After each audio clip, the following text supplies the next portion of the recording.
Usok-usok pa pre, oh. Diba? Hindi ito Ilocos empanada. Sana wala magalit.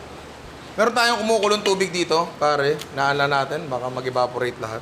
Tapos meron tayo ditong, nabili namin sa palengke na atsuete powder. Diba? Pwede siguro kayong gumamit ng tunay na atsuete. Yun talagang kakanawin nyo sa mainit na tubig and all. Kailangan natin ng 4 tablespoons ng mantika, pero dahil pula naman to, chicken oil na, pare. Mas masarap pa, diba? Tama. Tansyahin mo lang. Yan. Tapos meron tayo ditong 800 grams or 4 cups ng rice flour. Hindi glutinous rice flour, pare, ha.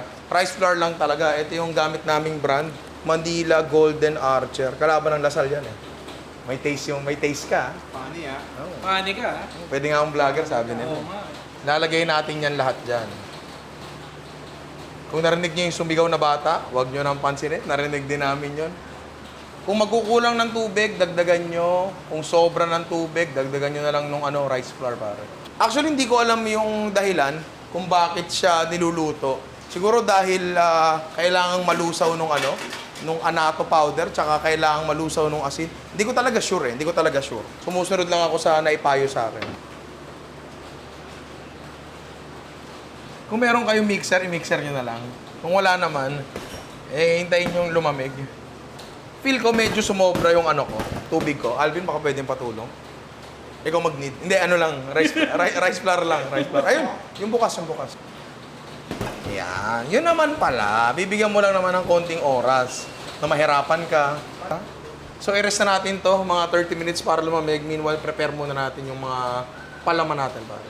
Usually, meron talaga laman na vegan, longganisa ang Ilocos empanada, kaso wala tayo nun. So, gagawa tayo ng parang gano'n na rin, pero hindi naman talaga. Meron tayong giniling na baboy dito.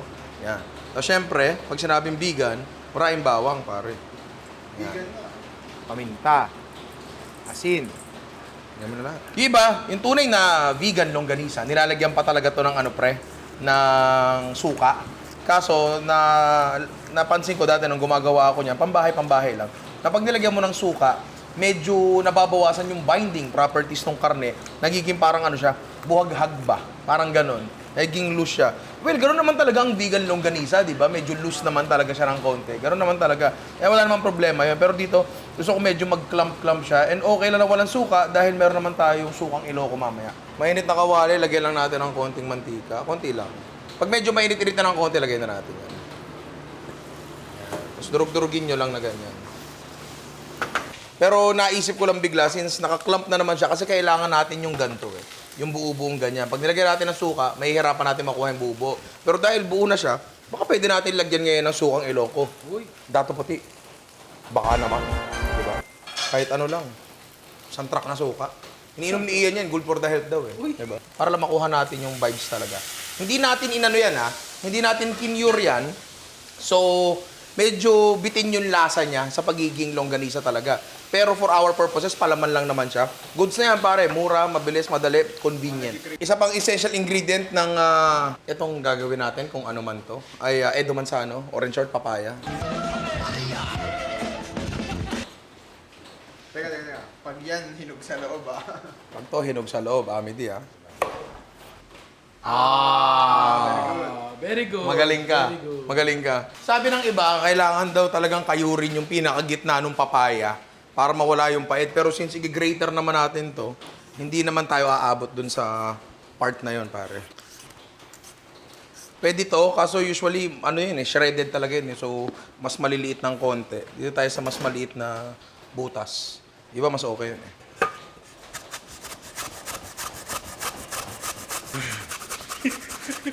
Ba't natatawa ka? Nagkakahayod lang naman ako ng papaya dito, boy. Ba't tumitirik yung mata mo? Anong pakialam mo sa mga pamamaraan ko sa buhay? Hirap sa'yo eh. Mapanghusga ka. Apa nga? Asin, pare, kasi gusto natin pakatasin to. Ayan, lamutakin nyo lang. Tapos babanlawan natin yon pare. Yan, para naman mawala yung asin. Yan, this is what we want. Yung buhaghag na papayang ganyan. Yung iba gusto mas malalaki ng konti, pero nasa sa inyo yan. It's up to you. So iba, naglalagay pa dito ng kung ano-anong gulay. May nakita kami, may munggo pa minsan, di ba? Pero nasa sa inyo na yan. Pucha, pag empanada naman, tol, kahit ano pwede nyo ilagay dyan eh. Yun nga yung gagawin natin mamaya, di ba? So ngayon, meron na tayo nun. Meron na tayo din nito. Gawa na tayo. Mag-assemble na tayo, pare. Ito yung pinakamahirap na part. Ang ganyan ba kalaki? Eh, bahala na. Siyempre, plastic. Para classic, di ba? Ganon sa mga, tindahan, eh. Nakita ko, parang hindi na nga ni-roll, eh, no? Parang dinidiin na lang, eh. Oo. Natin dyan. Tipid-tipid. Walang tipid-tipid dito sa Ninong Ray. Ay mo lahat yan dyan. Elon Musk, ano yan? Elon Musk generous. Elon Musk generous, Bill Gates generous, di ba? Si Jeff Bezos ba may mga philanthropic act? Wala. Meron, oh. Di Jeff Bezos generous din yan. Yun. Alo, tumatapon siya. Bakit pag nakikita ko to sa tindahan, parang basic na basic lang sa kanila, no? Hindi, magiging okay yan, pre. Magtiwala ka lang. All is well. All is well. Yan, nakasara na, di ba? Sarado na. Sarado Sure ka ba? Puputulin mo pa yan? Parang kulang nga eh. Hindi, kasi ang nakita ko doon, Oh. pre. Nakita ko. Tinitiklop to. Oo. Yan. Ang isa mo pa rin lumalabas na oh. Hindi, para alam nila yung laman sa loob. Yun yun. Ah. Oo. Tapos yung plato, dito ako mas kinakabahan eh. Pag ganun yan eh, di ba? Ang galing! Grabe.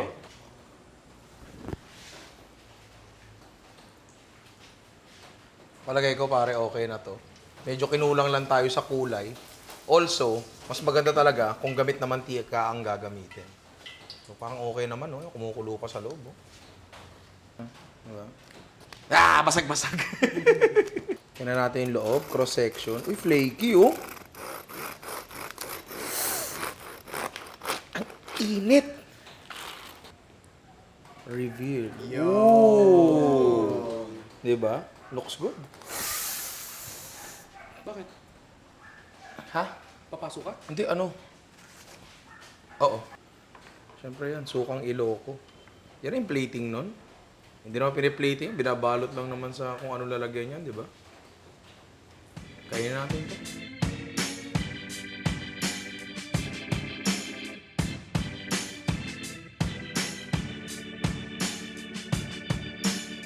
I mean, mukha naman siyang okay, except for the color na dapat mas dark pa. Pero feeling ko parehas lang naman ang lasa eh, di ba? Iyan.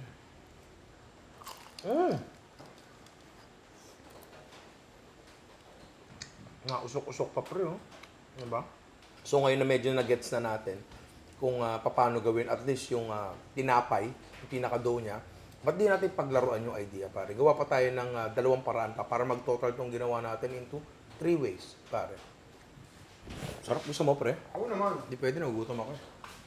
Meron pa tayong isang savory application na gagawin mamaya, pero pagsabay na natin ang gawa, pare. Dito muna tayo sa mas matagal gawin kasi gagawa tayo ng parang mango sticky rice, empanada, pare. Di ba? Ano yun? Parang Goku at Vegeta yun. Fusion. Oo, di ba? Meron tayo ditong malagkit na bigas, pare, na sinoke na namin for 30 minutes. Tapos meron tayo ditong coconut cream na dilata. Pwede rin kayong gumamit ng fresh, wala namang problema doon. Buso dyan. Uy, grabe ka, parang ako yan. Asin, lagyan natin ng konting asin yan. Asukal. Yan. Kung di kayo sure sa tamang amount ng tubig, pwede namang konti lang muna, tapos dagdagan nyo mamaya. Takpan lang natin yan at lutuin natin hanggang Maluto. tama. Medyo hindi ako satisfied dun nga sa exterior ng empanada natin kasi kulang nga siya sa kulay. Subukan natin kung magagawa natin ang paraan. Meron tayo ditong yellow food coloring. Hindi ko alam kung... Brandex. Oh, Brandex. Ayusin nyo, ha? Ayusin nyo, ha? Bad trip ako sa inyo, eh. Boss, rolling. Cut nyo na lang. So, nilagyan ko lang ng konti. Patakilan ko, eh. Pag yan, naging pongkan. Dumilaw naman siya. Hindi ko lang alam kung anong mangyayari kapag pinirito natin. Pero again, kulay lang naman yan. Ang pinakamahalaga naman ay yung lasa. Lasa! Yung sinaing natin para na malagkit, mukha na siyang goods. Yan. Sabi ni Alvin, kulang pa daw ng konti. Ako na naman. Ang ganda. Pag nagkamali, kasalanan ko na. Nag-name drop ka na naman. Pagka ganun, patayin nyo apoy, takpan nyo, tapos set aside nyo lang siya, set aside, tapos maluluto na mamaya ng konti yan. Tapos ano bang gagawin natin ngayon? Magugas ng kamay. Dahil nga parang mango sticky rice yung ginagawa natin, kailangan doon ng sauced na puti, di ba pare? Coconut cream, nasa lata, o kahit sariwa, bahala kayo. Asukal, kaya na bahala kung gaano karami. Tsaka asin. Tapos pakukuluin nyo lang yun. And that's it. Ganun kabilis, pare. Ang isang ang gagawin pa natin na savor ay para siyang cheesy hipon with jalapeno. Uy. Alam mo yun? Parang pre, Jamaican patty, pinatubo. Pero hipon ang gagamitin natin. Di ba? Hipon na nakabalat na medyo maliliit. Napapatansi ka ba eh? Papatalon ka. Jabawakis ka ba dati?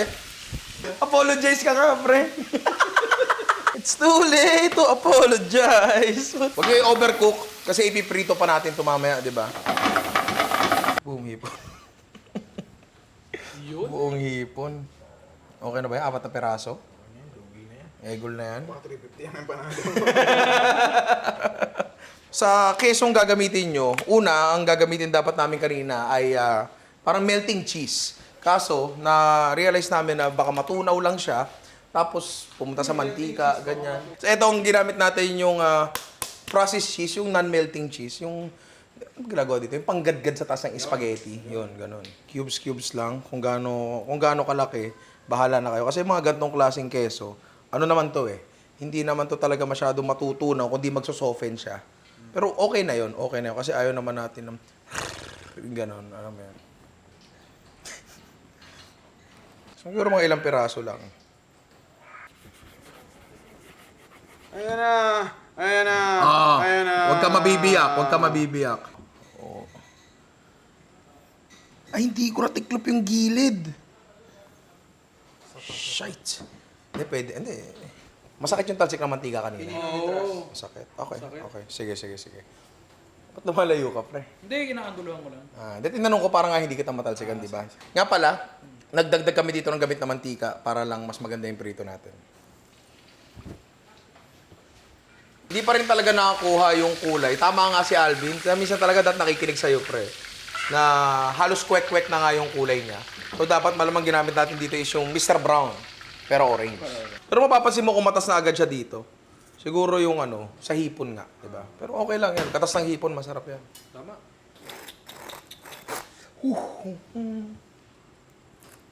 Ooh! Plating na natin. Ang init talaga, boy. Natunaw, pre, natunaw. Natunaw ng konti. Tapos ang sauce natin dito, iba naman. Kasi iba naman talaga to Gawa tayo ng sarili nating hot sauce. Parang ganun. Huwag kayo na marami, tapos paghaluhaluin nyo. Ewan ko, basta lagay na natin dyan. Uy! Natin dyan. Lagay mo dyan. Abominasyon, pare. Hindi, okay. Tikman na natin to. Hindi ako excited dito, boy. Pero tikman na natin.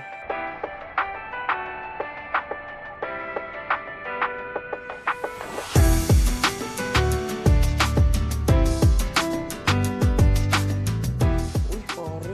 Kinakabahan ko pa yan, ha? Ang bango ng biyak.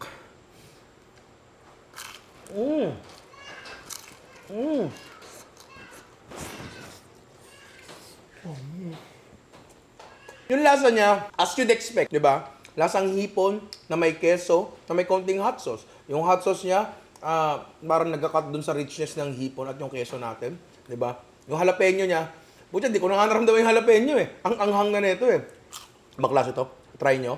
Ngayon dun tayo sa dessert application natin. Pare, dito medyo kinakabahan ako. Dapat talaga ang gagawin namin dito ay peach mango pie na may sticky rice nga. Pero si Amity ay walang biling peach, di ba? Kasi sa Amerika lang daw yon sabi niya. So doon na lang tayo sa mango sticky rice. So ang ating sticky rice, siguro kontian lang natin ng konti, parang ang bigat-bigat niyan. Para maisarap mo. Ito yung bagay na wag kong, di ba, bawang, wangba, manok, nokma. Ito, bumabalik na rin itong latik. Huwag yung babalik na rin yung latik. Kasi tatapon. Oo, tama yun. Konti lang na latik. Kasi masarap yan latik Huwag nyo na babalik na rin talaga. Kasi kung baliktaran yan, hindi na masarap. Konti lang. Enough lang para malasahan natin ng konti. Nalagay natin. Parang dami ng mangga, pre. Anong palagay mo? Hindi, guyan! Ugo yan. Guyan! Sarap mo. Yan. Di punit. Yun, kaya. Kaya. Salang na natin, pre. Tingnan natin kung nasunog yung mangga. Ayun, syempre, may konti tamis yung mangga, so magba-brown talaga siya ng konti. Pwede ba cut muna? Para natatakot akong hiwain to. Pero mo, kumukulo pa yung mantika sa loob, pre. Ay, Ayan, hindi kita eh. Ah, hindi ba kita? Oo, hindi. Ah, hindi kita. Kaya mo yan? Eto, kita mo. I present you, pare, mango sticky rice empanada. Oh! Oy! Ang ganda naman yan. Ang ganda, boy! Puta! Pero parang nakakatakot kainin. Nakita mo yung makapal na kanin na yan, pre? Ating coconut sauce. Uy. Tapos di ba naglagay tayo ng latex sa labas? Sa loob? Naglagay tayo ng latex sa labas. So, pwedeng sa loob lagi. Minsan sa labas din. Tapos, yun. Tapos kunyari, pre, second year college ako na culinary student. Pangit! Yan ang latek. Ayan. Lagyan mo dyan para kunyari di tayo nagkamali. Ayan. Tapos di ba, pare, mukha tayo nagkamali dito. Oo. Diba? Sagarin na natin. Patak-patakan mo dyan. Ayan. Para kunyari sinadya. Yun yun, pre. Yun yun. Alam mo yung, ang pangit nung gawa mo, tapos lagay ka ng lagay ng kung ano-ano, in the hopes na gumanda. Takpan natin yung pagkakamali natin dito. O, di ba? O, ayan. Tapos patagilid mo ng konti. Yan, mango sticky rice. Gusto ko ulitin yung plating, kaso andyan eh. Sige na, kainin na natin to, pre.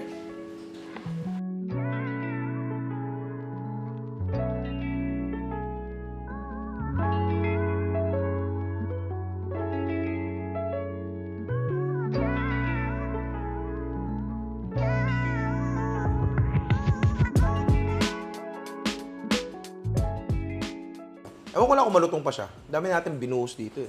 Pero okay lang yun. Nahigop niya yun. Mas masarap yun. Tira mo naman yung loob niyan, pare ko. Diba? So beautiful, so nice. Like me. Pare, this works. Iba to. Pare. Gumagana talaga. Gumagana talaga siya. Iba. Like, hindi mo iisipin na ano to, parang fusion. Hindi. Iisipin mo siya na parang gano'n talagang ginawa niya. Ngayon, bigla lang pumasok sa aking isipan na hindi ba yung meron dito sa Malabon, yung ano, turon triangulo? Ayo. Minsan may biko yun eh. Oo. Diba? So may saging, may biko. So hindi naman pala parang out of the ordinary yung paglalagay ng biko. Technically, biko yan eh. Sa loob ng mga pinaritong bagay. Diba? Uy. Napanood ko yung kagabi. Nagdadabog. Nakakagalit tol sa sobrang okay naman. Ibang klase to. Siguro kasi mangga tsaka sticky rice, it's a combination that works. And yung latek, baka weird para sa kanila, pero basically latek is coconut milk lang din naman na kinook down, na may konting tamis. So, nandun pa rin siya sa ano na yun. Sa flavor palette na yun. Alam mo yun, di ba? Plus, yung addition ng crunch is very, very, very welcome. Pare, ibang klase to, sobrang okay na ito. Para siyang yun talaga. Para siyang hindi nilaro, di ba?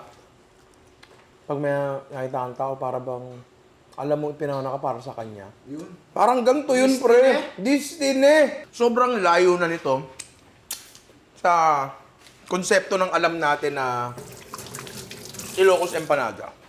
Diba? Kaya nga hindi ito. Ilocos Empanada. Yun mismo yun, pare. Kasi dito, binabatak natin yung mga ideas ng mga certain na pagkain to the point na medyo unrecognizable na siya. Pero pag tinignan mo buti, ay eto yun eh. Ilocos Empanada rin to na pinalitan lang din ng palaman eh. Binigyan ng panibagong perspective, pare.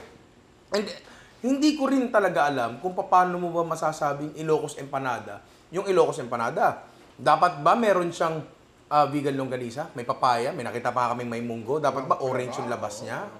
Hindi ko alam eh. Hindi ko masabi. So, feeling ko, ang pinaka-identifier dito is yung balat. Yung exterior niya. Diba? So, yun yung ginawa natin dito. Kinuha natin exterior niya, pinasaka natin ng kung ano-ano sa loob.